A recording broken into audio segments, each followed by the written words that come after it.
can see and be inspired by. I'm passionate about job creation. And one of the reasons I'm in agric is because I believe agric is probably the only industry that's can accommodate everybody. Okay. Directly and indirectly, putting food on thousands stable every day. So that's inspiring. Okay. Hope you can see the resemblance, huh? Yes. The boss. Okay, so we're introducing ourselves as the speakers. Okay, let's use your dog. Let's Just introduce yourself and then share a few things to inspire the people. You know, we have most audience here and more are still coming just because it's raining who are not part of the retreats.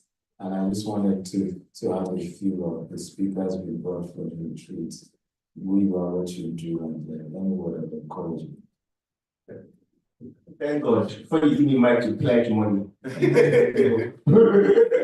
All right, so good afternoon once again. It's amazing. This is my first time here in this town. Courtesy of Dr. Stephen. Let's put our hands together. Yeah, so like you know, for a few people who were here yesterday, I'm a business and management consultant. What that means in terms is that we help people start up businesses and that we help already existing businesses, whether they are struggling or not, to scale. I believe everybody can do more. Most of us are like Ferraris that are driving 20 kilometers per hour.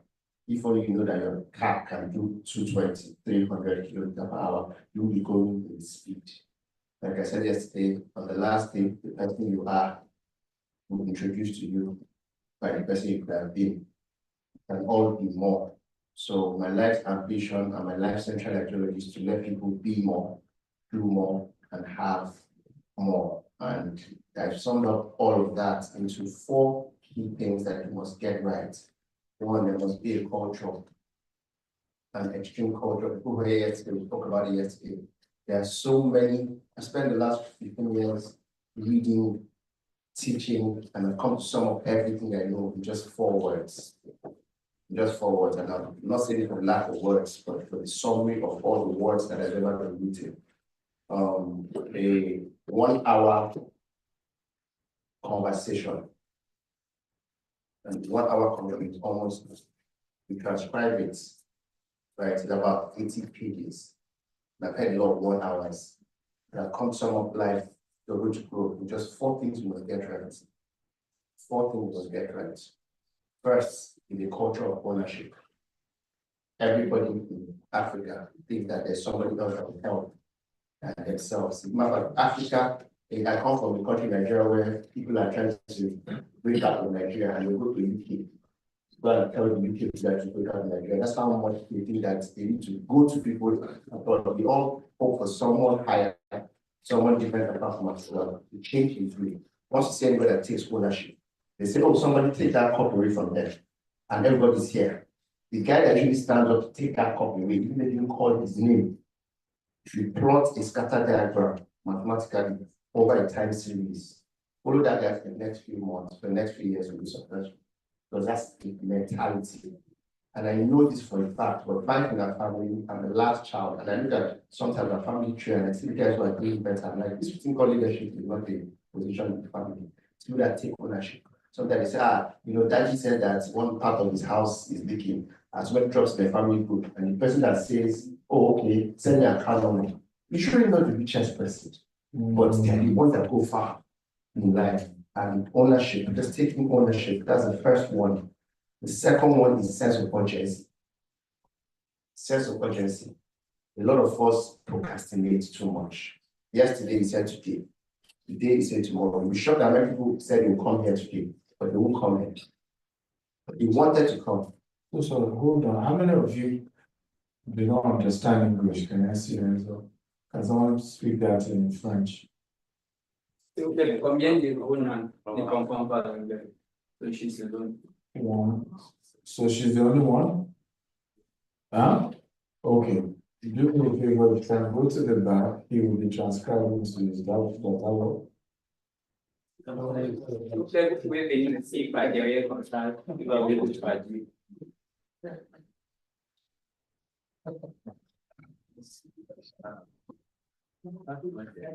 No, many states are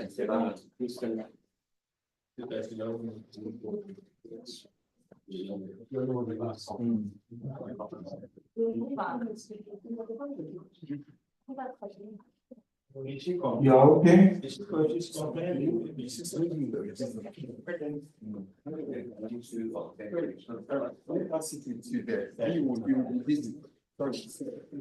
No, we were going to let them say.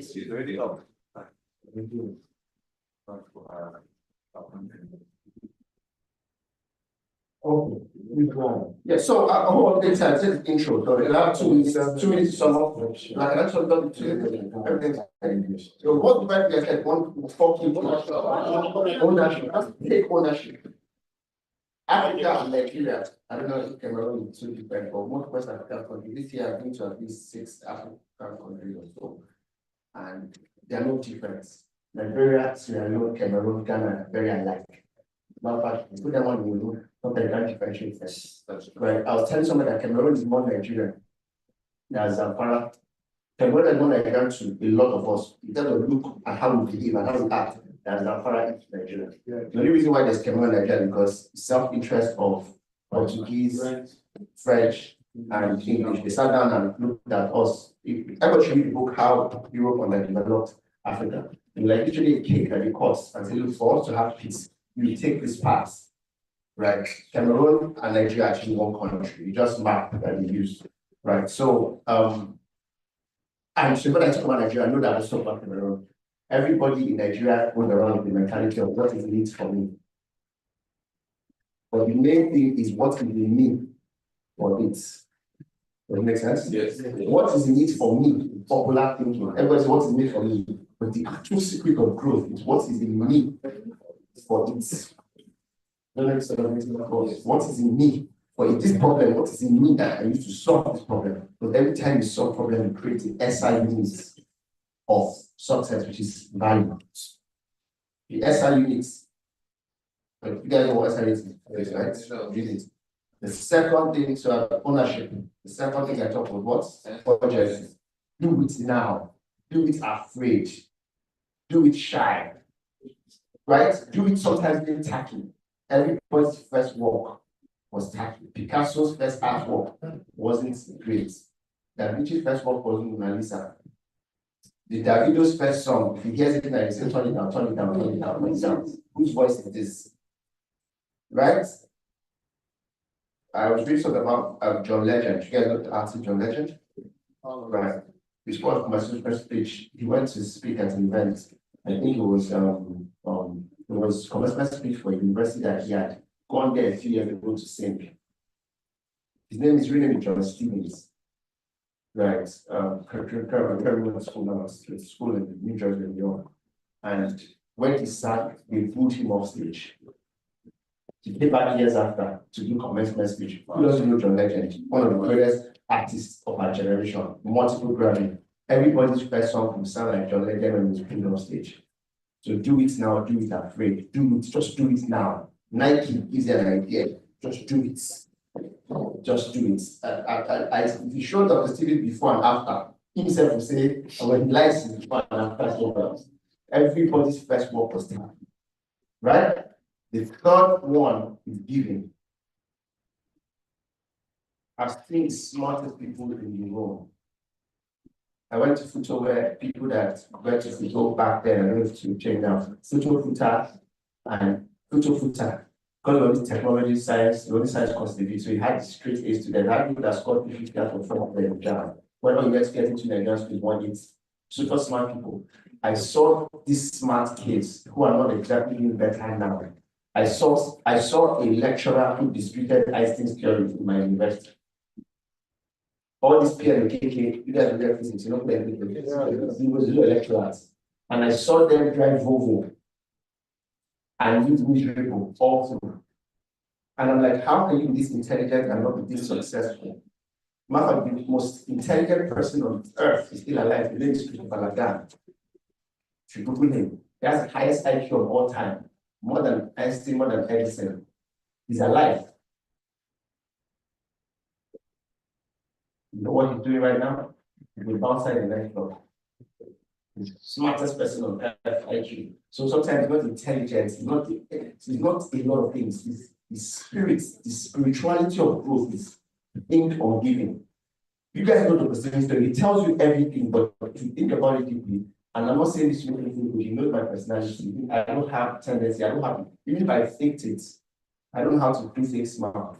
I can tell you for a fact, I'm probably one of the closest person in our both lives. I can tell you the secret source is giving.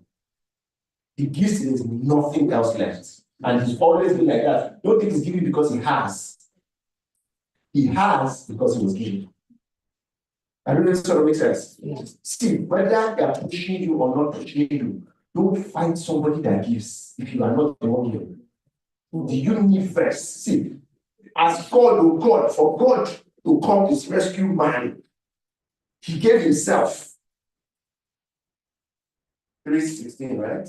John 3:16. He could have said, I'm God, all your sins are forgiven. Even his principle was to give himself, for God so loved the world that he gave his only begotten son, which is himself, God the Son.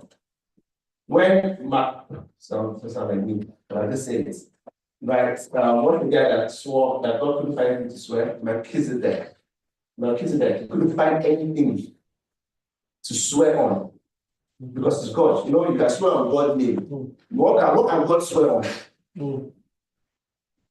He couldn't find anything. Yes, so he swore on, yes, it was Abraham. And he swore on himself because he gave. Giving is the hack, is the trick, is the expo of this growth. Giving. And sometimes when money is time. Sometimes not time, it's attention. 90% of people go through depression, who have gone through depression if people give them attention. I have a help in the house going through the crisis. I had a long conference my wife today. She had a long to something happened. She was caught doing something. She have told her she's going through a lot, right? And 3 days ago, she's very close to my wife. And my wife, she was excited about this one guy who she likes, you know. So, and the guy comes to Lagos and she takes a break. This is she and my wife. I didn't have this. She had to take a break to see man. And she was seeing the man as she went the man to call the man. The man was on the other side of the road, she was on the other side of the road, it's not a Nigerian movie. And the white guy was crossing the road, car hits someone that came all the way from the UHC. Car hits the guy. This was 3-4 days ago. Yesterday, my wife called me and said, the guy just passed. I want you to do what you said. First of all, let us take a break for walk, let us stay in the house. Because nobody gives this girl attention. She needs this place.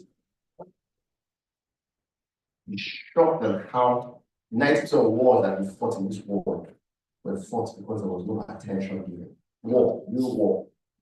Real war. You must give. If that's what you talk the phone and think about and watch people and do your facial expression and your gesture, change them so that you're in conversation. 90% of infidelity in marriage is attention.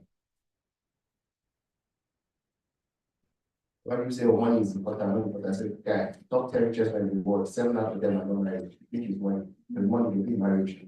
Right? And you know what's funny? Nobody you know what you you see who they end up with. Don't want to mention it.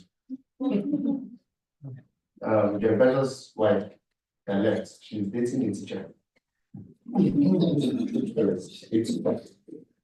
What this makes sense to us. The universe is looking for attention. God, even God is asking for your attention. That's how much we call it. And then the last is excellence. Do even the most ordinary things extraordinarily well. Do even the most ordinary thing, be excellent, and you be tacky, you be shabby, do it like nobody was watching you. Mama, do it like God was in front of you. Just excellent. Nigeria and Africa is filled with so much mediocrity. Our school, for you to pass, you need to score 40 to go to the next class. You know what 40 out of 100 is? That's less than average. That's what we are judging our lives on. Some people will never see anything in their life 70 out of 100, nothing. Absolutely. Most people, in anything, they will not score. Even people carry religion on their head. If you score them, if you score 70 out of 100, that's how mediocrity. So you don't even need to do much in Nigeria or in Africa to stand out. Just to be a rest above average. But the trick is, I'm not telling you to be a rest above average. That's what it takes to be noticed. Now imagine if you do more. The trick is aim for perfection. You will never get there, but aim for it. That even if you land on excellence. Thank you, and God bless you.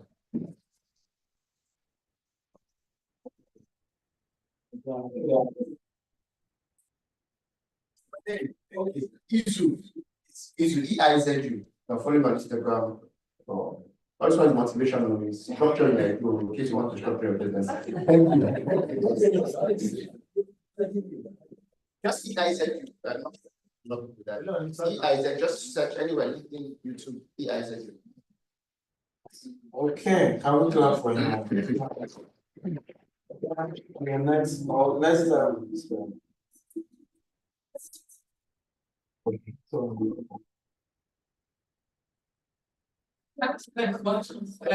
My name is Toby Faraday. I'm a journalist and a PR consultant. I'm not sure why this Stephen wants me to speak. no, one of us. So I'm not a natural speaker. I'm more of a writer. And for a lot of people who don't know, I went to school with Dr. Stephen. Yeah. I think I've known okay, Science is brother. Oh.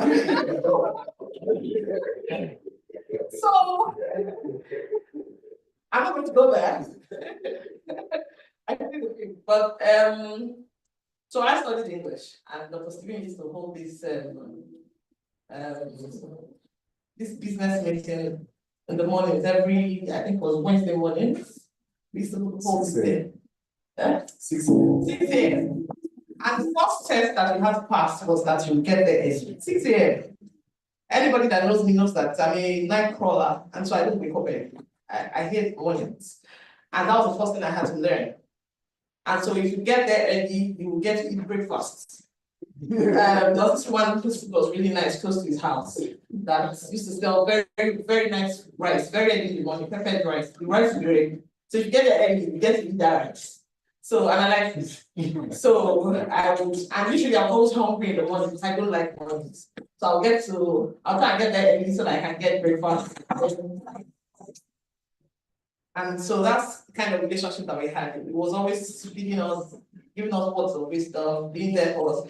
It would appear in Dr. Stephen's house at 12 midnight and we'll open the door for you and give you everything you need and tell you everything you know. That was the kind of. And so after the school, of course, most of my professional career has been, I've done a bit of work with him. And one thing I learned with him, I became a journalist because I like to tell stories. And I also realized that people don't tell their stories enough. You allow other people to tell your stories for you. But that's one other thing that Dr. Stephen has taught me in the last 7 years, 6, 7 years. He has been telling his story consistently. And if you walk back, you can see that the story does not change. It does not change with the audience. You know, some people, some speakers, when they find the audience that can give them money, for example, they tweak the story to fit into what the audience needs to hear. But he doesn't do that.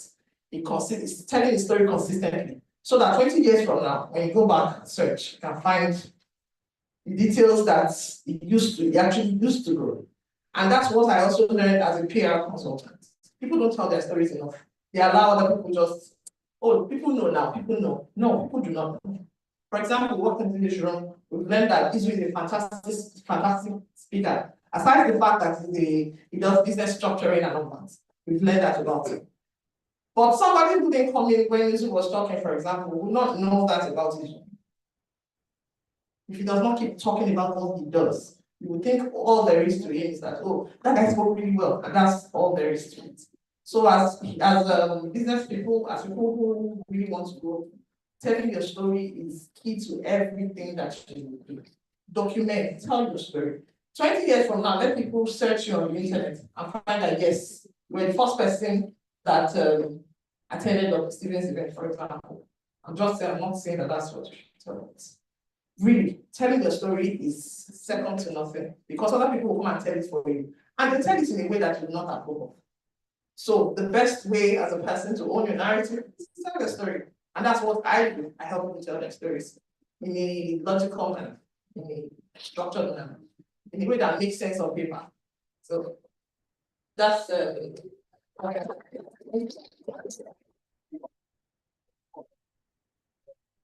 Funny enough, it makes sense. Good afternoon, everyone. Sorry, I came in quite late. I didn't know what was happening. Was why I asked actually what first. So my name is Shola Adishaki. I am a chartered accountant by profession, as I love to say. I qualified about 24 years ago, and I like to say that I'm an accountant in 3 continents. Yes, I'm a fellow in Nigeria, in the UK, I have CPA in Canada, and I'll tell you why I'm sharing my story. But for a better part of my career, you would think that a chartered accountant should be like, fantastic with their finances, but the reverse was the case. I was always broke. In Nigeria, 18 years ago, earning 500K per month was a big deal.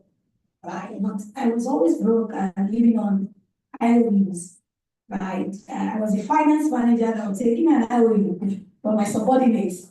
1 week after salary was paid, no shame. Until one day you were trying to reconcile, and then one of my subordinates was like, "No, we don't have money." I'm like, "But I approved petty cash." And the person said, "Ma, you were the one that collected it." I'm like, "No, this has got to stop." Right? I took some really insane decisions that I wasn't proud of back then.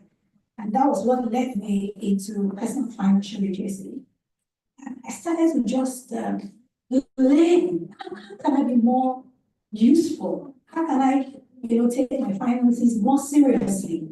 I started to learn, and then when I discovered some secrets and tips, they're not secrets, it's financial literacy. I then started to teach financial literacy, set up tools and resources. So I tell people by proficiency, I'm a chartered accountant, but by passion, I'm a finance coach. And in the last 10 years, we have done quite a lot of work, not just in Nigeria, but across Africa and about 40 countries, where we continue to teach people how to make, manage, and multiply their money. I know we have some community members here. I don't know if they are here. Anybody from Swansea? I know from I thought this session was free, so I told them to join when they will come. Now, what do I have to say? Back home, everybody's complaining, the economy is hard. Maybe in Cameroon, things like bits, okay, you guys are not experiencing any inflation, things are hunky-dory.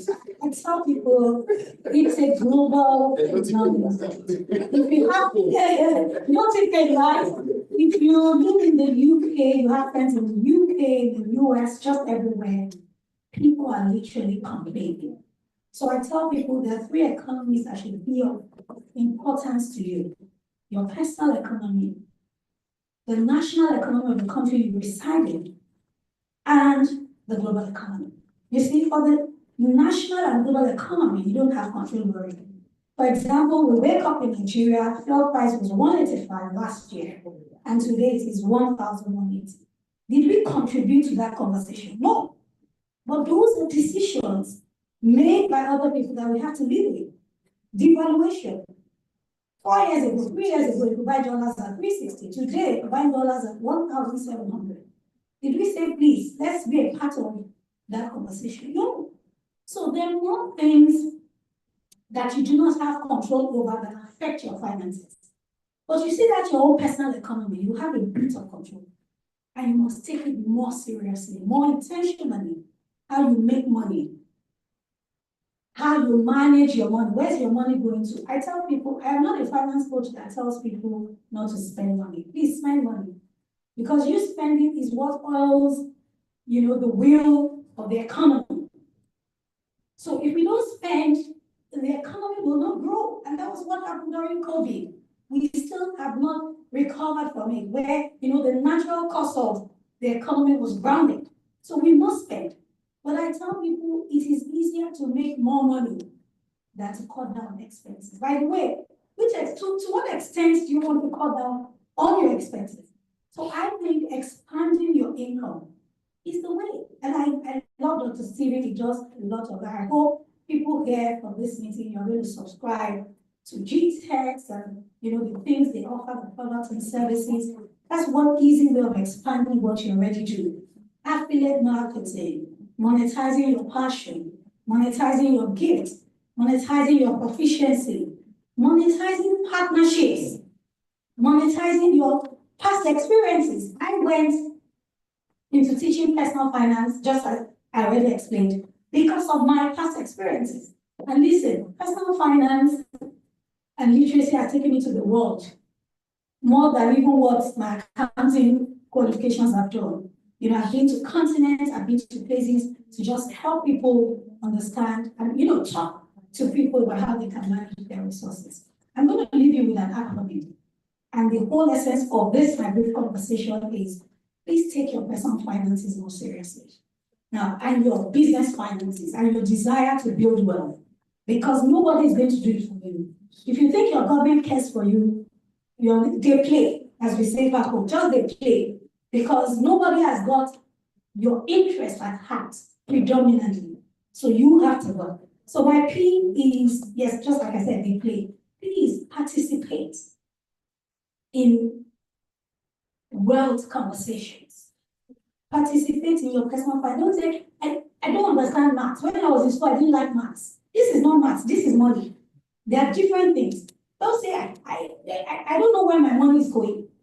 Your money is in animate. You are animate. How can a non-living thing be wiser than you? So participate in issues that revolve around your money. Where are you making money? Where's the money going? Follow your money closely. As we speak here, you're seeing Dr. Stephen for the first time. Don't let him go to the money machine.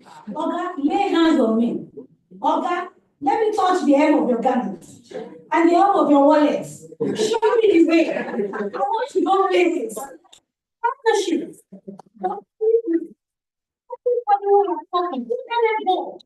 Because we are here because we have seen something in us. And that's why I will meet my family on the weekend, one of my freest weekends this year. So come to Cameroon. Let's think, what can we do now? This is what I can do. This is how can we collaborate? Do you see? So participate. L leverage, which is what I already explained. GTEx, how can I sign? What can I do? Where's the money? Show us the way. A, take actionable points. It's not enough to get all of these things. Listen, this is divine. That you're here today is divine. That you're listening to all of us is divine. That you're listening to them is divine. Take action. Don't go back and say, that program was very good. I took photos. After the photos, what next? You post it on your story. What next? What is it going to amount to? Do you see? Make sure that you're taking an actionable step from this program. And finally, realize that you are the asset. You've got potential. You've got gifts. You've got the brain. You've got everything it takes to take you to your next financial levels. I hope this frequency of mind. I'm able to appreciate it. Thank you very much. So, last but not the least, we have the CEO of Nine Mobile.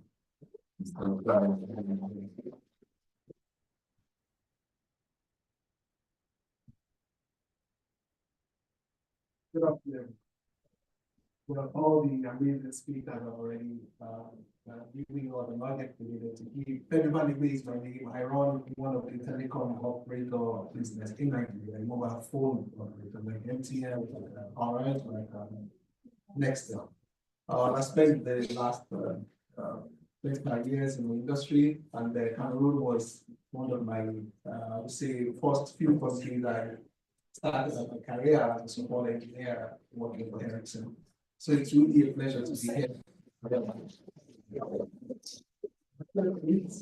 So I remember first coming into Duoala in 2002. Actually, that was my first time coming in here, and then Cameroon was still active at the time. And it was really quite an interesting flight. I won't go to that flight now because I'm in that country. But bottom line is that it's a pleasure to see that Africans will share more things in common than we actually imagine. A lot of our countries are imaginary borders. Reality is that we have so much more in common, so much more in common. I've been to so many African countries, at least about 20 of them. And the reality is that we are the same people. Africans need to learn how to collaborate, how to understand each other, and how to build an economy among ourselves. Flights is so difficult to fly across different parts of Africa. Simply because we don't trade among ourselves. They are not so much volume of people moving from one place to another, so therefore transportation is very expensive.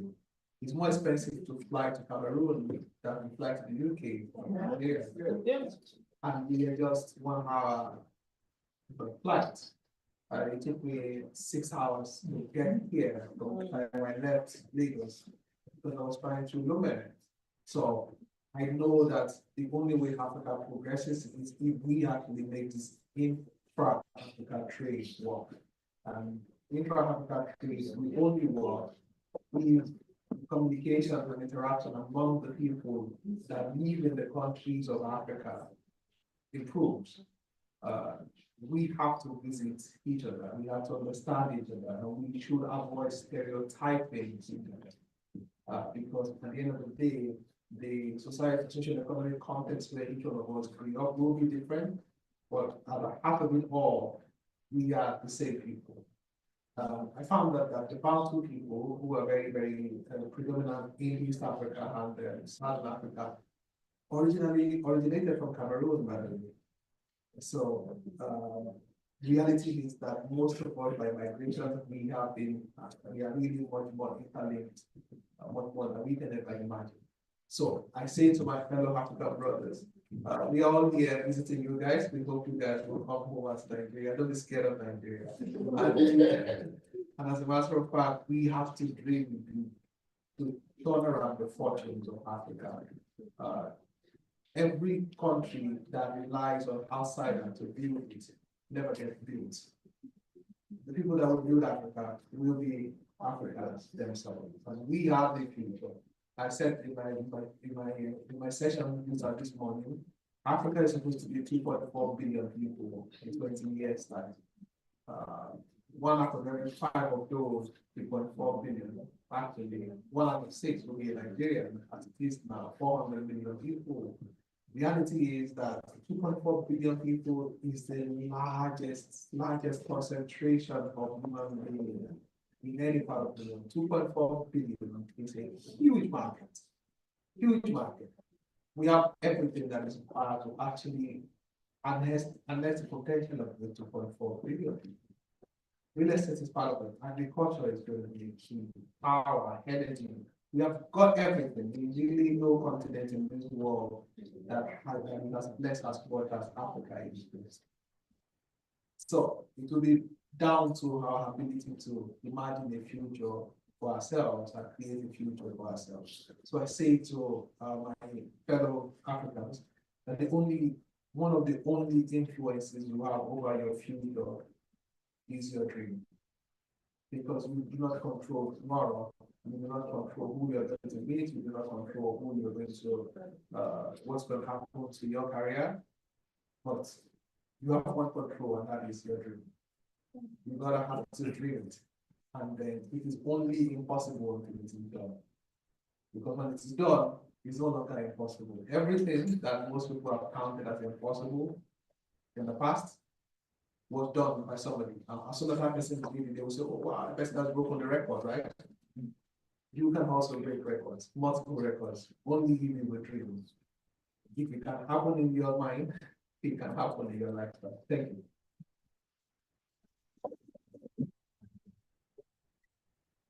One more time, can we clap for?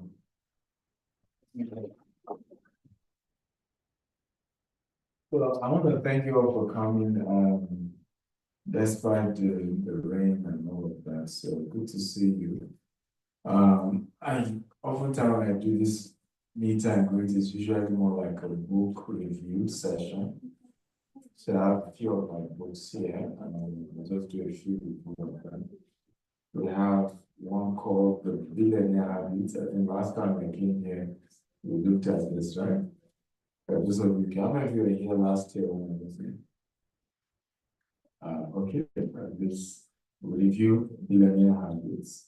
And it says the secret billionaires used to do well, therefore people to not. And one of the first things we talked about here is called win-win relationship. Can we say win-win relationship? Win-win relationship. So I realized that a lot of poor people, when they meet anybody, once they tell you this person is rich, the first thing that goes to our mind is, what can I get? Right? What can the person give me? Can God touch your hearts? You know, so that, and then we begin to burden them with our problems, right? As though they don't have problems. Every day, the amount of requests I get for help is crazy. But that's not even what is annoying as the audacity. People ask as though I owe them. Am I making sense at all? And it's part of the problem that, and when we say poor people, it's not by your account, it's mindset, right? When you have a poverty mindset, you think everybody owes you, you think people owe you, and you fail to realize that nobody owes anyone. You owe yourself. You're the only one that owe yourself to succeed. But when you then begin this partnership that Mrs. Shola was sharing about, you want to think of win-win. I remember meeting a minister in the former administration in Nigeria. The two of us was very coincident because we're just the two of us in an elevator. And we started from the first floor to the 12th floor together, just the two of us. Instead, we were both also going to the same floor. And I started just greeting him. I remember my brain just started racing. What can I do for this guy? I knew what he can do for me. For a starter, he was Minister for Transportation. He could make the rail pass through my estates, and I have many of them, right? Or I mean, there are a lot of requests I could ask him for, but I couldn't think of what I could do for him. And as I greeted him, that was the end. I did not say anything for him. Right? And that's the right mindset of a billionaire. Win-win relationship. Can you tap your neighbor and say win-win relationship?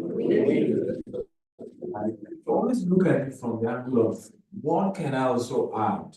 What can I do for this person? Does that make sense at all? When you get, and I tell people most times, you reach out first. Do it first. And once you do it first, there is nothing you will ask, right, that they won't do for you.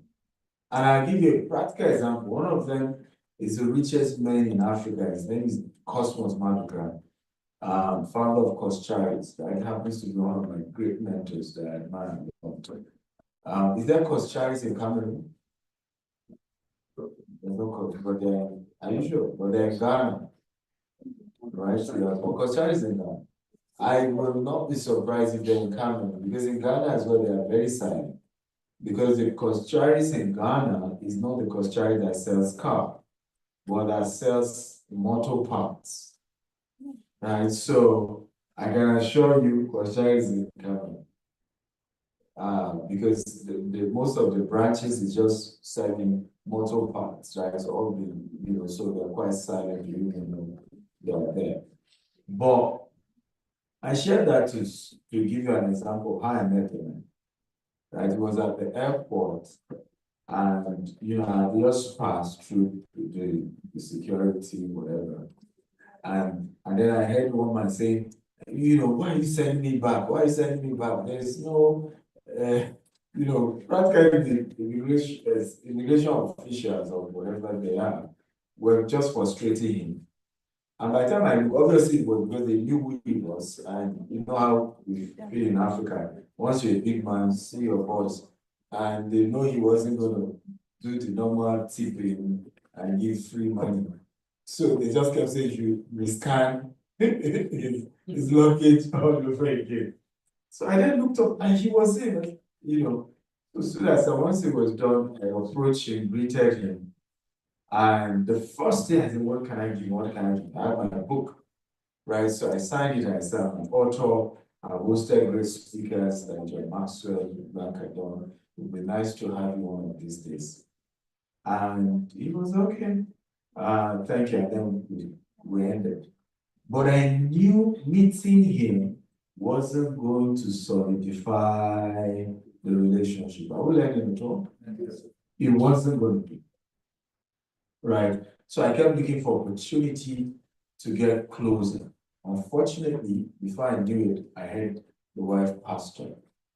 So I remember messaging him, I'd love to come. And I had to be Googling, what do you give somebody who just lost their spouse? And true story. And then I remember sharks look for a few things to get. One of them was a diary. That said they would like to journal, right? So a journal, a diary, that would be a portrait of his late wife, and a few other things. And I remember getting to his house, and there were tens of people there, from church, from everywhere. And to my surprise, not one brought a gift. Not one. Can you believe that? Not one person. Right. Cut the long story short, that was the beginning of our relationship. In fact, my event was the first event he spoke at after the loss of God. First. Right. And I'm trying to use this to explain the power of what? We relationship. Does this make sense at all? Yeah. Because many of us will have connected relationship that will have changed our lives totally. Right? Relationship that will have made all the difference. But we are worried more about, well, I don't have enough. Now, what exactly was the gift? Really, if you look at what I gave, it wasn't really anything he couldn't buy for himself. But was the thoughtfulness. Are we learning today? Thoughtfulness. Thoughtfulness, just be thoughtful. And today, the relationship is so strong that sometimes shocked. Remember one of his in-law, I wanted him to speak. And then he, and to my surprise, the in-law reached out to me and said, Dr. Cosmo said you are his manager. And I was like, I don't understand. You are his family. But that's how the relationship has grown over time. But it was because I didn't look at him as this one of the richest people who have over $1 billion, right? Like, what can he do for me? And how can he help me? Till today, one cover, I've done investment, I have several investments, I need investors. Till tomorrow, I've not asked him once. And this is a relationship that if he's to invest in any of my business, the least he will do is $10 million. Well, I don't know the club. I didn't ask him for it, and I've never. Right? But helping to understand the right mindset, right, to success. And it's part of what I shared in the book. Because if you don't get this concept, you will just keep looking at people like me and yes, you want to be like me, but if you don't practice the principles, does that make sense at all? It is gonna constantly get a lot more what? Difficult. But can I shock you that what I have gained is more than money he would have given me? Do you agree with me? Yes. Way more, right? Because for many of us, just like myself, we come from a background where there is nobody people can point to for guarantees. I don't know that, and you have no idea how those things have limited the opportunities that will have come your way.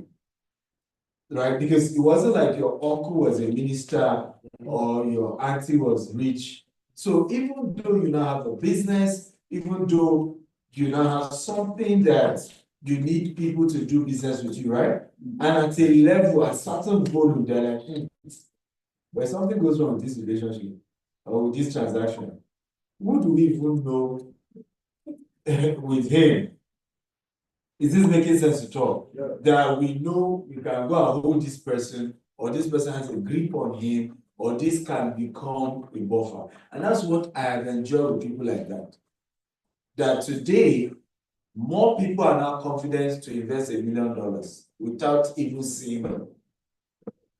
Am I making sense to talk? Because trust me, he can't be with Cosmos Maduka if he doesn't have integrity. Do you see?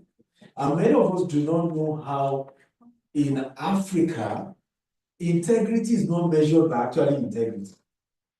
Integrity is measured by association.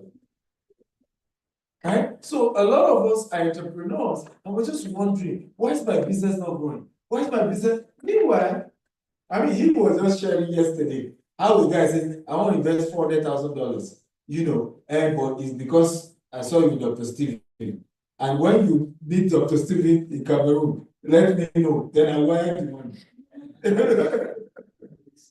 Yes, is that serious? Right? So, in our part of the world, integrity is not really integrity.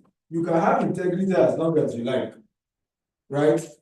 Until somebody people believe has integrity, endorses you, is associated with you, then they are not yet what? Comfortable.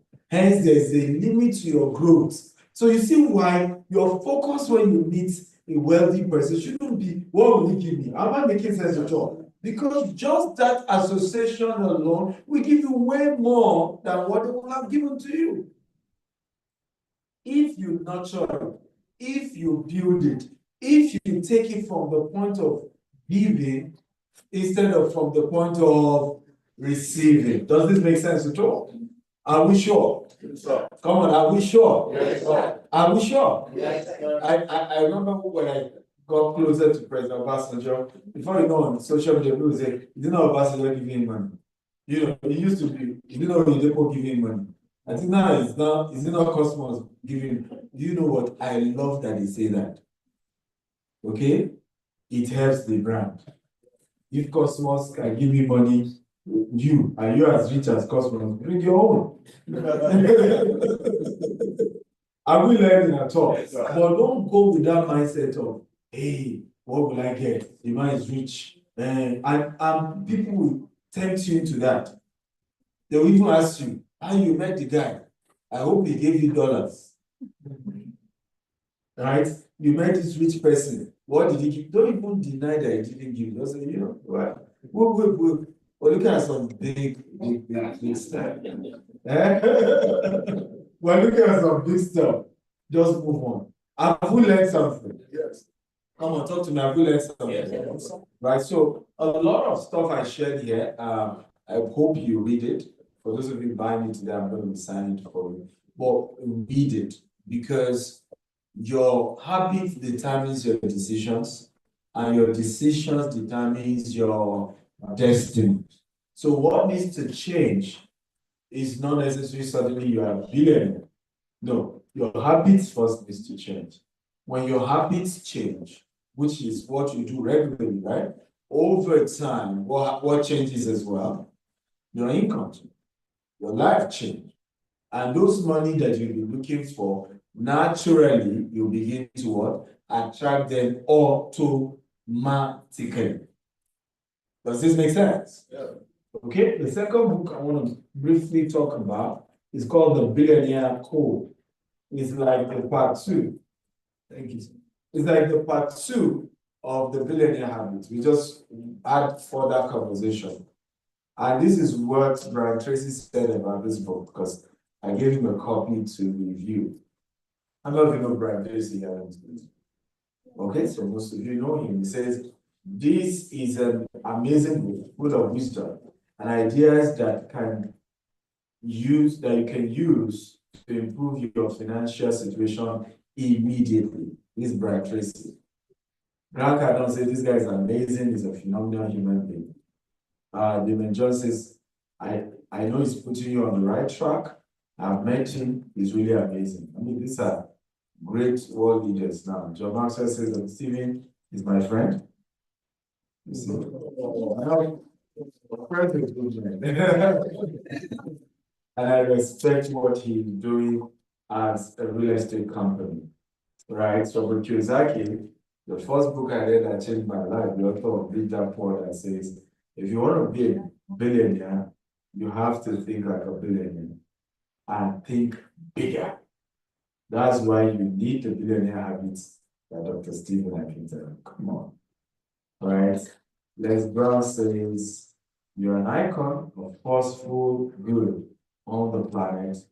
God has chosen you for that, and I recognize that. Okay, so really powerful book, but let me share a few things from this one called The Billionaire Code. And here we talked about moderate lifestyle. This is chapter 10.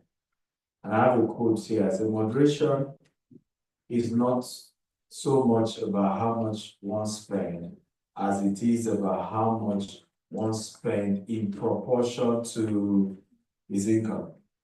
I don't know if you agree with me, right? Because sometimes when we have this conversation about moderation, okay, we don't even analyze it based on who we are referring to. What is moderate for me is what? Is extravagant for somebody else. Do you agree with me? Yes. Okay, so, and this is where a lot of us miss it in Africa. E.g., you see somebody buy a private jet and your mind goes into waste. Can you not give the money to charity? You know, blah, blah, blah, blah. Today, everybody who knows me know that indeed I deserve a private jet. Two of us, okay, with my level of itinerary. In fact, what was in my heart, if not just that the cost was ridiculous, was to have just flown our speakers in the PJ to Cameroon, because it was a long time. It was just an hour, right? And then return. But when I saw the cost, you know, we spent over $50,000 to and fro. I saw the instruction. Eh? I received instruction on moderacy. Right? So, my point is, moderacy is based on your own level per time. Does it make sense at all? And we must understand when we talk about the concept of moderacy, it's also based on the purpose of it. Because some moderacy don't make sense. It does not make sense. It's the reason people are not confident doing business with you. You know, I mean, Izu is here. Izu has been a management consultant for a while. And we used to be in Ogba in Nigeria. It's a place I felt was, you know, was in front of a market and the office, of course, a block of offices, but we were facing a tide road. And in my mind, we're strategically located, in my mind. But first of all, my office was the third floor, no elevator. So by the time you get to my office, first of all, you are panting heavily, right? Five bedroom. I remember some people will come. I had a spare way in my place. I'm a bit disappointed when I came to your office, you know, because you know your brand is bigger than this. In those days, I didn't understand what you were talking about. Because I was okay with we're 5 bedroom, you don't understand. So the entire floor. Considering where we are coming from, right? I just sense those perception with people. And then so I some people say, even if it's Omole, let's move to Omole. And Omole is not too far from that place, but it's like a GRE, right? Where, high network people live.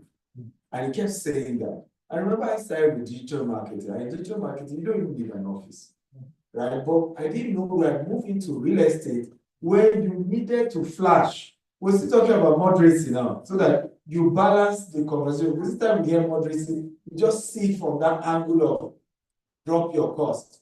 But you have to drop your cost to the degree of who you are, where you are. Right? Some so-called moderacy is foolishness. Because now you're giving people a reason to be scared. So even then too, I remember people will buy property before people say people are not real. And I want my money back. I'm like, what are you talking about? Right? Meanwhile, it was all about perception. So I remember having this argument with a particular client in the US. He just went ranting. I didn't know what was his problem. And he kept using the F word. And we just moved to this new Omole office. Right? He was ranting. And then I told him, I said, first of all, you're too rude. Okay. And so I'm going to block you right now. Right? But before I block you, here is our new office, so that you don't go to the old one and say, you see, there's camera, they are not even in the office, I say, we have moved. So here's our new office. Here is the customer service number, right? So that when you get there, you can call them and you will say, again, and validate your fear. And I didn't even say anything to it. First, because this guy was in the US military, I checked in, there's not, so I even told him, I said, look, you can inform CIA, you can inform FBI, because as far as I'm concerned, this is a civil transaction, right? So I don't know all this nonsense you're talking about. So he came to this new office. I was in my upstairs and I could hear him, because I had not even finished furnishing, shouting. So you people are this big. So you people are this big. Give my receipt, give my receipt. At that point, it dawned on me that, wow. So if we had been in the former office, you see now, it would have been, hey, this is what you say. And these you guys, right? But by virtue of the location of the office, everything looks really cool. That alone just gave him comfort, and the case ended there. Right, so when I moved to Dubai, I didn't make the same mistake. I intentionally was living in Burj Khalifa, tallest building in the world. I got myself a Rolls Royce with a driver, okay? And then every morning I do video coming out of Burj Khalifa, entering my Rolls Royce. My driver taking me to office there. I mean, we have this. Now I was wiser. And then when you were coming to Dubai, when I'm around, I tell my driver to go and pick you up from the airport. Do you know what that means? It's a Rolls Royce. And then bring you to Burj Khalifa, the tallest restaurant in the world is there. So we'll first meet at that restaurant and have either lunch or dinner, depending on when you come. Then if we are close enough, we then come to my house. I mean, you have a choice than to pay. Will there be any further argument? Will we even negotiate? Right? Your man is saying, let me not fall my hand. Exactly. I mean, it would be embarrassing for you to say no. So, in teaching moderacy, it is based on where you are, who you are, what you are even selling, right? Because sometimes you are in certain businesses, you have to look the part. I mean, here the CEO of Nine Mobile, the office, even the office in Banana Island. So that tells you something, isn't it? About the network. Of course, the founders used to get to sell away from Dubai, so I'm not surprised they had to make sure the structure were in those kind of locations and all that. But it's ultimately how you grow. So there are codes in business that are very, very important. I'm now more in the US, but I've given myself a target. In 2 years, I have to have a private jet in the US. And it's not because I want to show off, right? It's just based on the volume of work we're working on, right? We're building a 99-acre estate, which will most likely increase it. Want to put a golf course. You know, I need big money. It's going to cost us over $150 million, right? So to be able to attract people who invest at that level, I have to look like the investment itself. It makes sense? Yeah. I have to. So intentionally, my house in the US is a 3.3-acre property, massive. Intentionally, it wasn't by mistake, it was it's intentionally done. Right? So that when you come, you know, I remember when we hosted for customers, I said, well, I had to put you in a hotel because you know, you haven't been to my house. You know, when I said, no, I'm okay. It's better to be your house next time. I said, yes, now we're talking.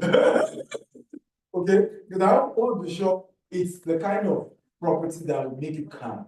And these are little codes in business, right? That you must be conscious of. But those of you in real estate, you must look what you sell, right? It is not a waste of money, right? But also be strategic about it. Some things you should listen. There's no point buying it, right? Because it might be what? Better to just list it, and it helps you when you need to go to certain places. I remember when I started my business, it was even my customers that would be ranting on Facebook. You are moving around sites, no policemen. And I knew that they were scared for their investment.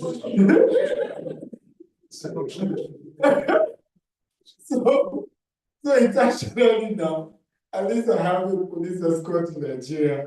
At least and many of them, hey, better. Let me tell you, they will just kill me like that, my money is gone.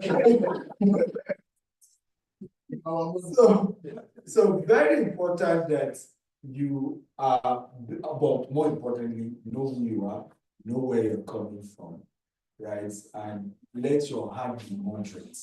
Am I making sense at all? There's a word I always say, and I learned from one of my mentors, write it down. Functionality before luxury. See, today, if I still need to do economy, I will do economy, right? If I need to take Uber, I will take Uber, right? You know, I'm not trying to impress nobody, but if I know that this is strategic and then I need to go all out, I what? Go all out. Are we learning at all? Yes. So that you don't just create unnecessary burden for yourself. Be you. You know, make sure your life is as simple as simplicity can be. But be smart enough to know when the people, aka your customer, don't want it simple. And show them that you too can be sophisticated. Make sense? Yeah. Okay, well, read more and we learn more. So here we have the billionaire land banker. So this, in fact, this too is about real estate. This generally talks about global real estate. One of the best books I've written on real estate is this one, Maximizing Your Real Estate Investment.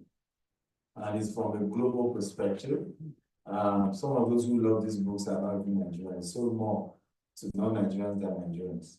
And I remember one of my mentees had the book in Dubai Metro, and was reading it, and the Filipino said, oh, let me just go through it.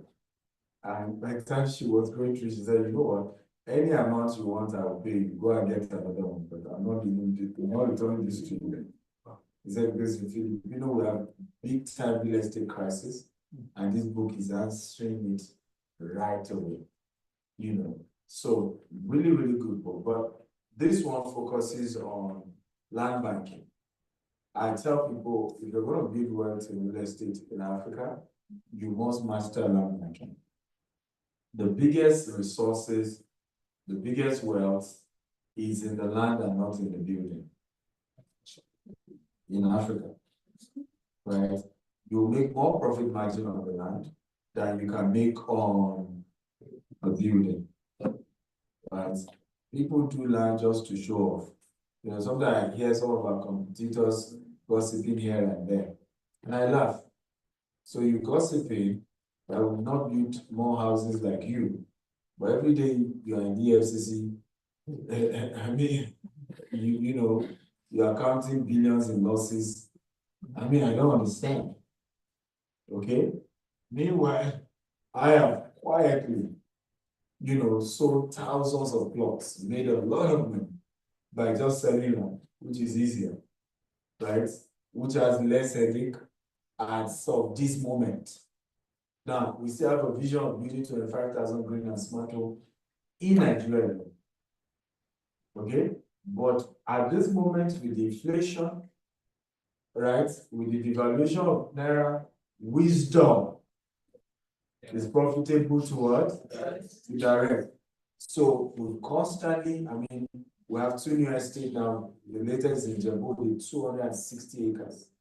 We're playing, right? And like that, we have another one in Kuje, 46 hectares. That's over 117 acres, right? And we're launching like that. So we're playing more to our strength. We still build houses in Nigeria, but at our pace. With people who are okay to pay any of the variation and things like that. But guess what? And that's the good news. Without building house on some of our estates, some of them we were selling them 5 years ago at 1.5 million. Now it's going for 40 million. So why the rush? And why the rush? Another thing you will learn, and I hope you read the book, it's called Highest and Best Use. Some of our estate, I look back now that we bought 5 years ago. If we had rushed to build houses on it, no one would have built 1-story building. And it wouldn't have been the highest and best use of the land. Because today now we are saying even our neighbors are now doing 4-story, they are doing 5-story. Meanwhile, we would have tied that and would have sold it. Right? I will have tied that, I will end here, tied that as a 1-story building in a place we could have gone higher, made more profit on that square foot of land. Because are you aware in real estate, it is the land that appreciates, not the building. This building we're in now, this cinema has lost value since they started it. A lot of the woods are getting bad, a lot of the rugs, right? But guess what? The land upon which this hotel sits, the value has gone way up. Are we learning here? So don't tell me you're doing real estate without even understanding the power of land. Because that is really the gold mine. It's the land. And as the world population begin to grow, particularly in Lagos and Nigeria and in other African countries, African population begin to bulge, right? You own a land, you are guaranteed a billion by just owning a land. And you can keep it, of course, we share a lot about how to preserve the land. Is another thing. It's not just buying it. You have to buy with the right resources. Virtually all our estate has security men. Whether we build house on it or not, 2 security men minimum, and they do shift day and night to prevent land encroachment. Right? So there are a lot of things about it that you read from the book. But generally, from different types of real estate, shoplet, rental, rent to rent, all of that, you'll be able to learn it from this one. Does it make sense? Yes.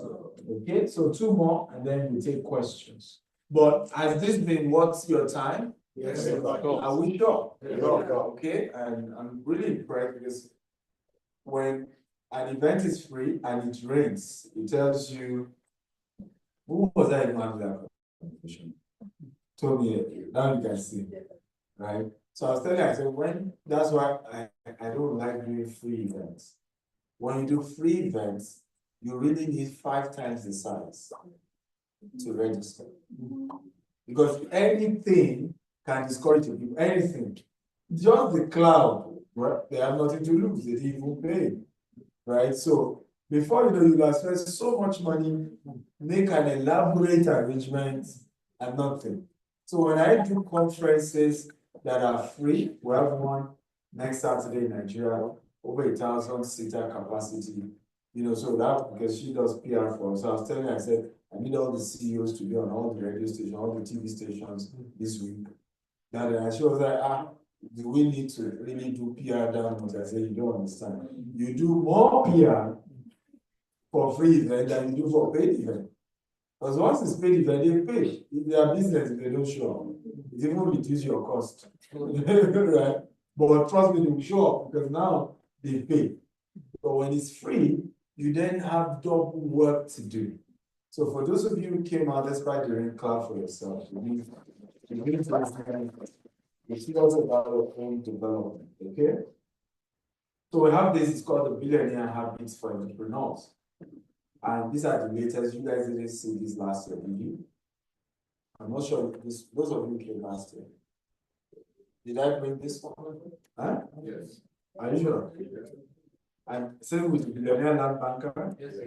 Oh, really? Yes, I can read updated. Okay. So that means it was really it came out, you guys had access to it. But I did this particularly because of a lot of people want to grow their business to billions. Because you guys spend $65 or Naira or francs. Okay, we need to change the currency. Right. So I realized that a lot of startup guys, and Mr. Femi addressed that today, it's really difficult to move from startup, right, to becoming a multinational. It's one of the most difficult things to do. Particularly if you're doing it from Africa. And part of the problem is many of us do not know the political side of business. That once your business gets to a level, you better network with people that matter, or people who have control over those that matter. Are we learning at all? Yes. Because people will just start coming after you just because they feel it's an opportunity to exploit you. Right? Oh, the guy has money. By the time we bring him to our office, at least something will go. You see the point? And you don't know that. You don't know those things are important. And before you know it, this one is extorting you, this one is extorting you. And before you say Jack Robinson, your business is dead. Right? I remember a particular gentleman, somebody was telling me, he's also in the real estate sector. And the person telling me, said, this guy does not understand relationship and he's suffering for it. One day, immigration people just showed up in his office. His COO, all his expatriates arrested everybody and deported them. Okay? But again, he doesn't know people. And in this part of the world, you should not negotiate just at the top alone. Middle level, the groundwork guys. Right? So you do both. The Oga, you know, the middle level guys, you know. Am I making sense at all? Yeah. Else people will literally, and let's see what the funny part about that story is one of the man's employee that is falling out with that sent those people. That's sent those people. And he doesn't know. It's his lawyer that he also fall out with that was telling this story. So I realized a lot of young people, we start businesses in Africa, the business begins to grow, and then before you know it's as if it start coming down. A lot of you notice that. And it's because we're just not conscious of certain things that businesses need to start working on at a level. We, for example, now have a CSO. Some companies don't even know when to have a CSO, who is a retired police officer, to make sure that his job is to make sure everybody is safe. Right? He's conscious of security issues. You have over 100 employees and you don't have a CSO who has an experience are we learning at all? Yes. So there are a few things I started putting in place in this book to help people know what do you need to start. And you know, the beautiful thing about what I shared in this book, you need to start doing them before you need them. Once you do it as at the time you need, everybody will extort you, including mentorship. I remember the story of a real estate guy. He started doing well in Nigeria, making, at some point, he was making 5 billion naira in a year. And he used to work with another real estate person who was like, all those, there are fathers in every industry, right? So he had worked with them before and he said each time he sees his friend, was the father that was telling me this story, like a higher real estate guy. He said each time he sees this guy's friend, say, tell him to come and see me. Tell him to come and see me. I see danger. There are things he needs to put in place. The guy will not answer. Before you know it, they had their biggest PR crisis. Suddenly, he now knew the mentor. He said, when he first called him, he said, first of all, you have to wire 50 million before you hear mentor. Now, he wasn't asking for anything when he was saying you should come and see him. He wasn't even asking for anything, he was just, hey, you need to, when you are growing now, do this, do this. That's all he wanted to just advise him. Very sure. I said, now, are we learning at all? Why we say you must put certain relationships in place before you need them. I said, first of all, 50 million. And then, of course, I had to now help you. So you are in Africa, ladies and gentlemen, you are not in America. In this part of the world, you must analyze those who, one way or the other, you are passing their territory on your way to the top. And be strategic to start building relationship with them. Now, hear this. Some, you may not necessarily build relationship with them, but build relationship with those who have influence over them. Okay? So, the chairman of one of our businesses that always have police issues, our land business, because it's either the seller, right? We call them a monile, right? The day you have to go and launch your estate, before you know it talks are everywhere. So you still need police, right, to interface, or you bought a land, the 2 members of the families will now be trying to use the police to fight you. I mean, one way or the other, you have to interface with the police. So, and thank God, again, be smart. Before we ever needed it, I built relationship with the former agent of police. And so it was easy at some point to say, sir, you have to chair, this particular subsidiary. Are we learning here? Yeah. And today now, some of even the land, when we're about buying, just call the seller. This is my Gobiro. Yes, sir. Let me be honest with you about this land. Sir, I can't lie to you. This is the real. They have been adult manner. There was one we were almost paying. The guy told us the land is facing the third road. At time Baba Mike because let me be honest with you, it is inside the bush where 10 kilometers. Come on. And we'll have paid before we now start realizing that it was a whole different ballgame. Right? So have we learned something at all? Yes, sir. Are we sure? So the last one is called Billionaire Habits for Pastors. I know we are pastors here. Right? Beautiful. So here this powerful book, and the focus is we realize that across different parts of Africa, people have had to extort church members. And if you're going to be honest, as much as we like to demonize people, some of these pastors are also victims. I'm not making sense at all. They also work. And my own father, he attends white garment church, so they call them prophet. And I saw how I grew up knowing a very, very poor father.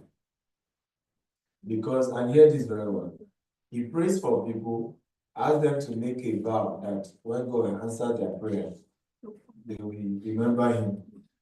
And many of them go answer their prayer and they don't remember him. Okay? And so I see my father just being bitter. I remember how he asked me to pray. He was trusting God for children. God gave me children. He did not remember me. This one, before he became governor. Right? So some pastors realize the same thing we're talking about. And just feel it's better to have manipulated them into if you sow now, so, you know, you will get 1 million, and then you see all manner of games and manipulation. Are we together now? Because pastor or no pastor, he also has children, he also has bills, right? He has these bills. And some of these people did not work because they just want to trust God for their members. So I felt one of the ways to solve that problem is to write a book that shows pastor 20 businesses they can do that does not have stopped their ministry work. Isn't this making sense at all? Yes. And the pastor in Nigeria, all of you know him, right? Bad months, bad. Everyone say bad months. $200,000 will hit his account. On YouTube monetization, YouTube. Bad month. Say things don't flow. And there's nobody that generates content like pastors. Yeah. Content that can be properly monetized. So those are just examples of the businesses I shared there, right? That can be properly monetized. And I know another pastor is into relationship, right? In fact, now the ministry is YouTube, the ministry of YouTube. I don't know if you know what I'm talking about. Yes. The ministry of what? YouTube, because he can preach from anywhere. So, but that YouTube is now the focus. Because so you can legitimately build your wealth, even as a minister, and still impact lives and still add value to people without manipulation, right? And that way, it's even you supporting church members, it's even you helping them. And that's why I authored the book, The Billionaire Habits for Pastors. And the pastor also forwarded it to Dr. Uge Manuel, who also balances between business and pastoring and ministry. And we felt with these states, we really help Africa.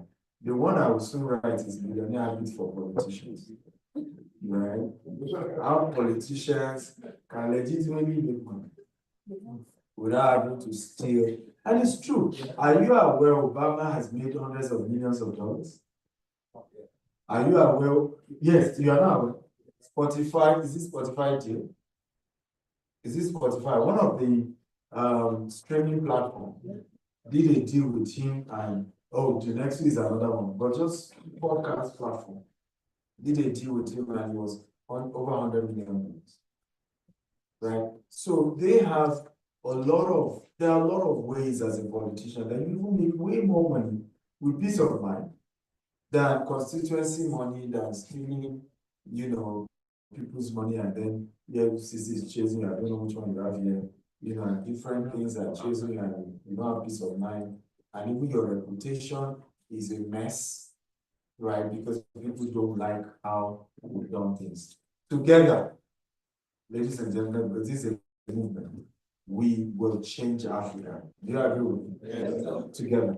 Because we will build legitimate wealth, we will build it the right way, and we will turn our continent around.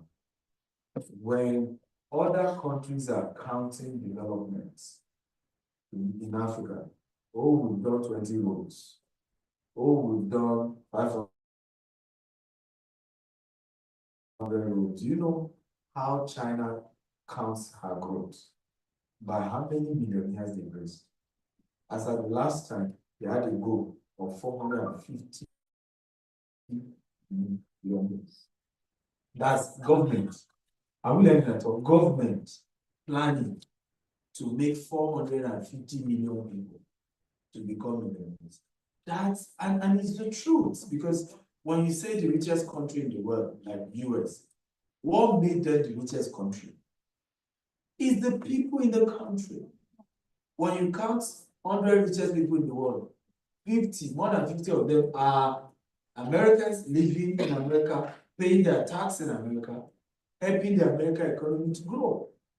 So if you want Africa to rise, Africa to grow, Africans have to become rich.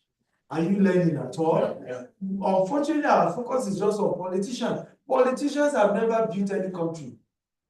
Not even America was not built by politicians. Even China was not built by government.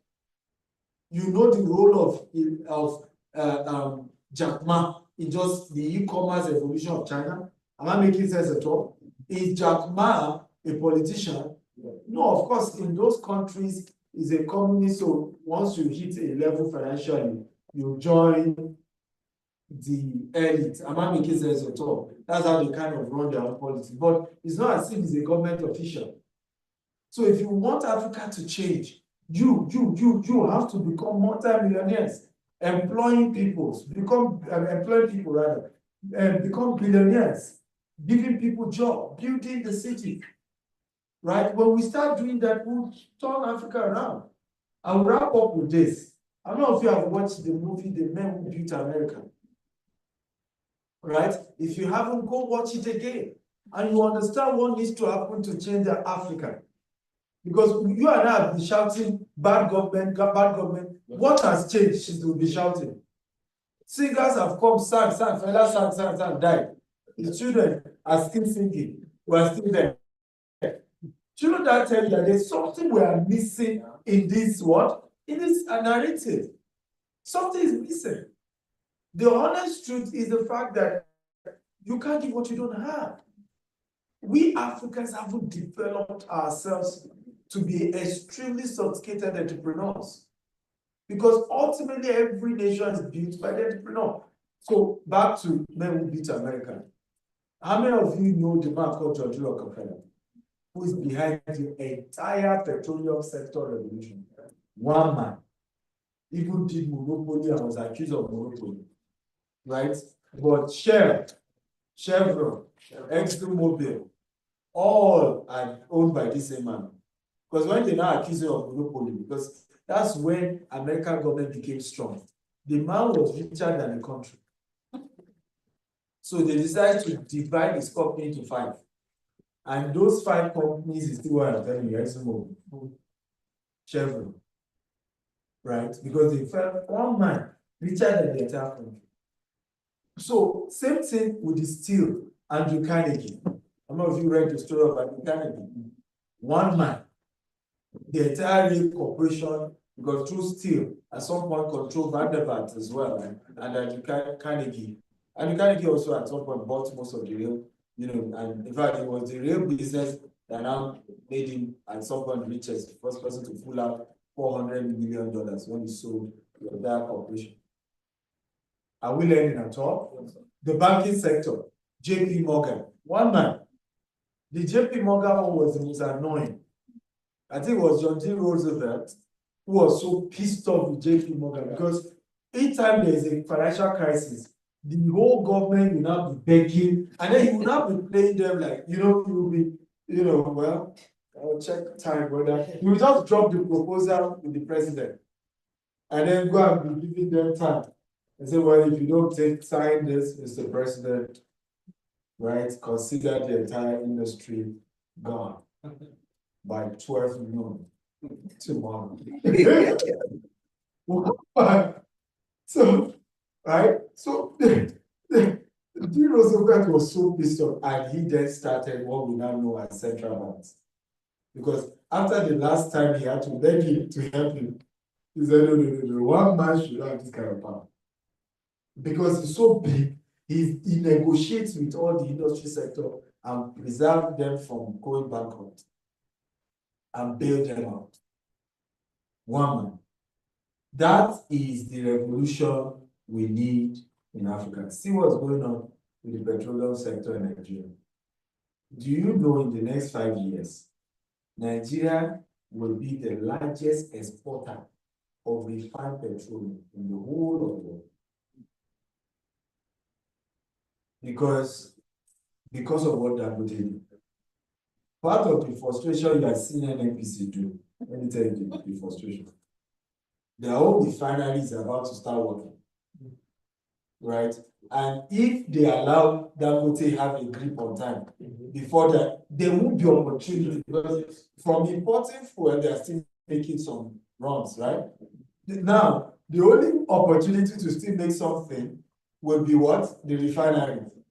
So strangely, the refinery that has refused to work all these years, NNPC is now promising is going to be working very soon. And do no manner of delay taxes, just, and then increasing the price so that once the refinery is working, there's enough money to still keep milking. But either way, one man has shall make sure that importation of petrol is about to die in Nigeria. Are we learning at all? But I can assure you, in fact, if you notice, so that you know about the power of interest, he came back, he once said he was so going to steal. He had to come back and say, I'm not going to steal anymore. Because what you do, this thing is about people's interest. People are milking sectors, milking, and are happy that the sector does not work. So it takes people, I call them men like institution. Everyone says men like institution. And in this movement by Stephen Akintayo, I am trusting God to raise men like institutions.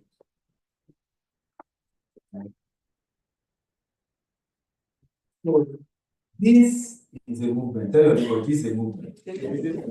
Tell another neighbor, say neighbor, this is a movement. Okay, and look at your neighbor and say, I'm glad you're on board. I'm glad. Thank you, and I'm open to taking your questions.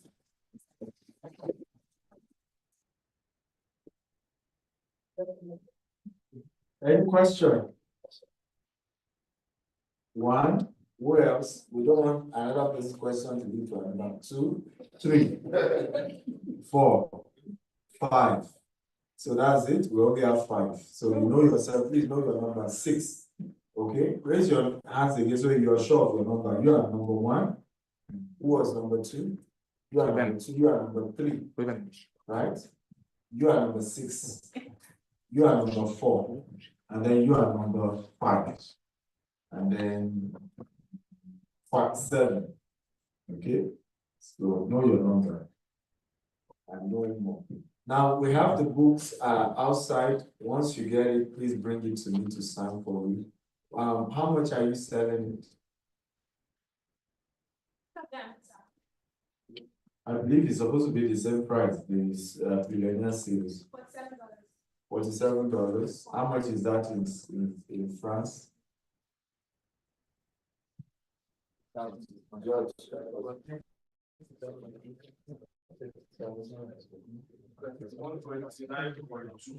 Eh? 129. No. 17,000. Is that correct, George? No. It's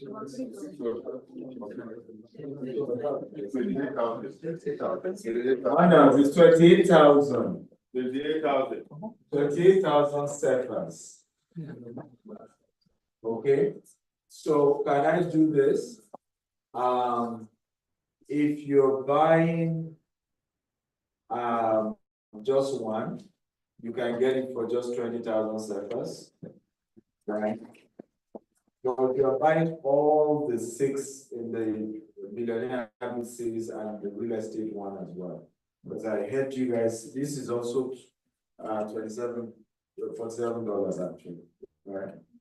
So if you're buying the 6, instead of paying 20,000, you can pay 10,000 seconds for each, making 60,000 seconds.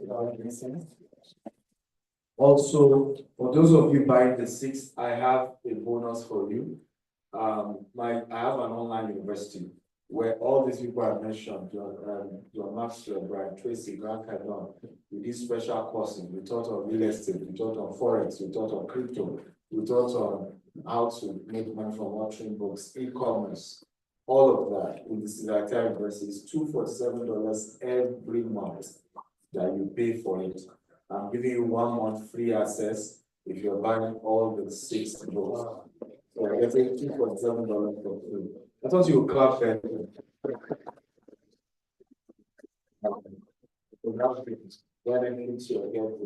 if you can help me type all I've said, those buying 1, what's the price? Those buying the 6, what's the price? And what's the bonus? If you can project it on the screen, it will be helpful. So those of you asking questions, quickly. Number 1, I want our speakers can also join in if you want to add to any of answer any of the persons asking questions, please. Yes, number one is in. Thank you, Doctor, for the opportunity. Very briefly, and you said something which is very commonly said in Cameroon. And as a financial model, I would like you to please just throw a little bit more light. Maybe we're seeing the same thing but differently expressed. So you said that actually it's the land that is appreciating, not the building. Yes, true, we're building or undergo something of depreciation because of the physical state and the functional state of it, right? But when you look at maybe like in an approach of appraising properties, like the cost approach, where you look at the net operating income and the cap rate and all of that, which actually changes with time. We see that buildings like this, for example, that commercial buildings, they could actually, there's some appreciation going on with the net operating income that is increasing.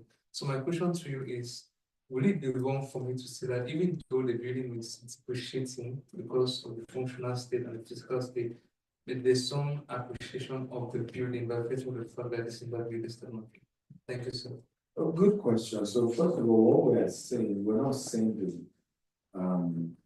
remember when we were talking about net operating income, the building stood on something. Yes. I think that's what I'm saying. Have you? The building stood on something. So what we're analyzing is not to say a building does not generate income, that's just generating income. But we're talking of capital appreciation, not rental income.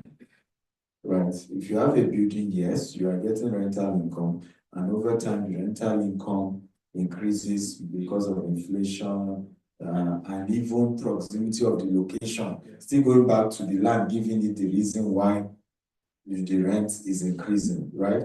But the physical building itself keep losing value. Example is this one. The day they build a 5-star hotel, you now know that this has lost value. These people now have to drop their rates. I'm not making sense at all. And the only reason the rate drop is nothing but the fact that people now saw a new building that is new and the functionality is new and are willing to pay more for it. I'm not making sense at all. But if they were now to still sell this building because of the location, the value will still go up, even if rental income drops. Does it make sense what we're analyzing here? To tell you that the location in itself is the most critical. But what we're analyzing when we say it is land that appreciates, not the building, we're analyzing the capital appreciation. In other words, if we decide to sell the land, sell the building and the land, right?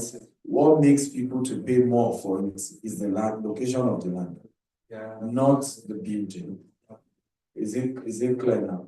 I know properties I'm buying in the US. I intend to demolish the entire house and then go for story. But I'm buying it because of the location of the land.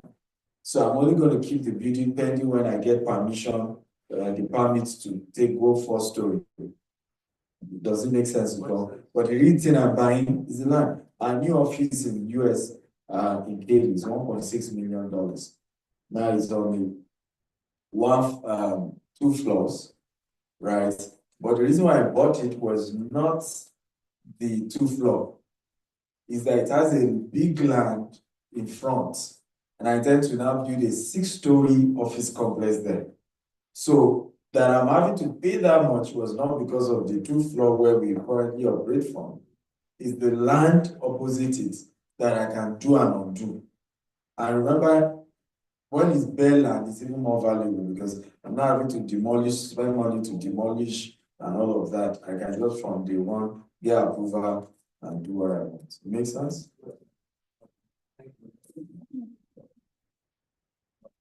Number 2, which number 2?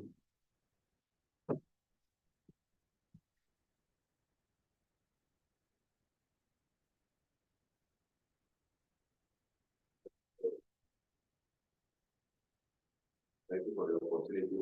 I'm very professional consultant and over universities. And the person so that I'm going to share a bit because we were privileged to be the tax lawyers of MRS when they bought Sure. And after that, when Mr. Dangote was to open his cement factory, we were privileged to assist in getting the tax incentives for the cement factory. Then it means seeing somebody from Nigeria coming to teach us, to share with us what you have gone through. I really appreciate it. I want to thank you for that opportunity. Also, for what you are doing, because having been to Nigeria several times, I've seen some leads in the wood industry, because that's where apart from that's what I'm trying to develop. And I think that, yes, as you are rightly saying, if we African don't, we the African body will do it for us. And as you also said it, it is time for win-win partnership in Africa. And when we said it, I said, my coming to this meeting is fulfilled because when I saw the GenNext project in the USA and build the houses in Nigeria, I said, why this man source the wood flooring from? Where do we source the doors from? Where we saw the paneling from? Today I'm coming to say, please, that I'm ready for partnership. There's a samples of what we can do from Cameroon. This for decking, outdoor decking. This is engineered flooring.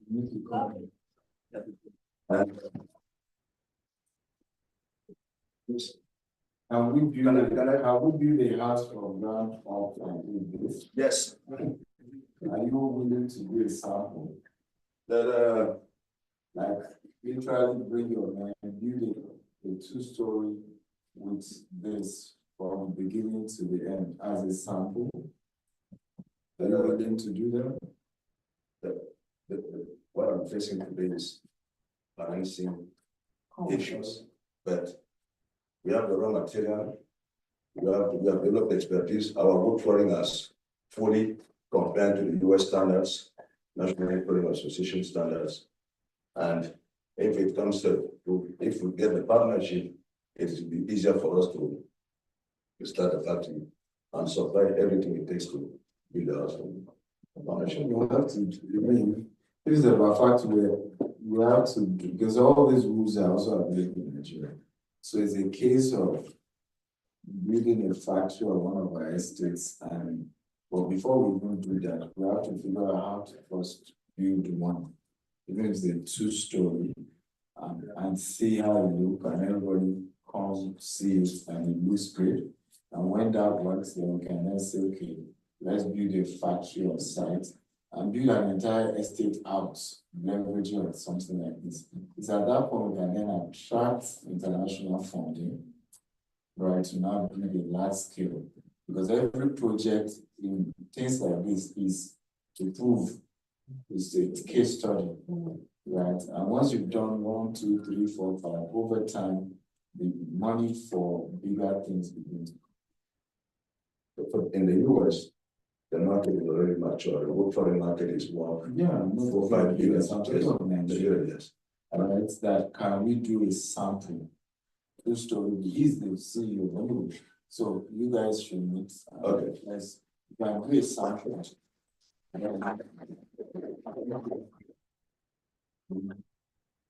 Man is ready, clap for him.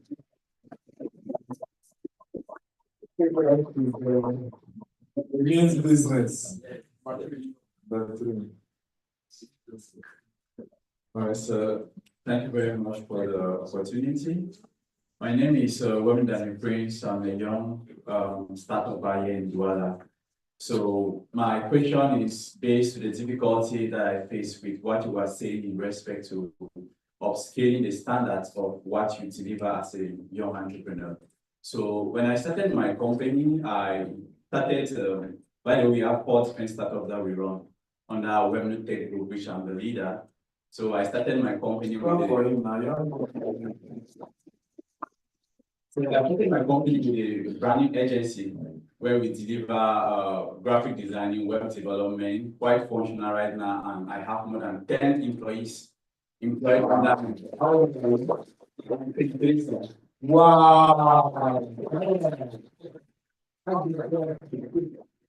So only 10 employees, that's impressive. So I have more than 10, I have around 21. Okay, on that. So when I started, my basic idea was if I want to succeed, I need to have a good marketing team and also a good branding team. Due to the fact that every business loves branding and every business needs to market for it to make sales. So during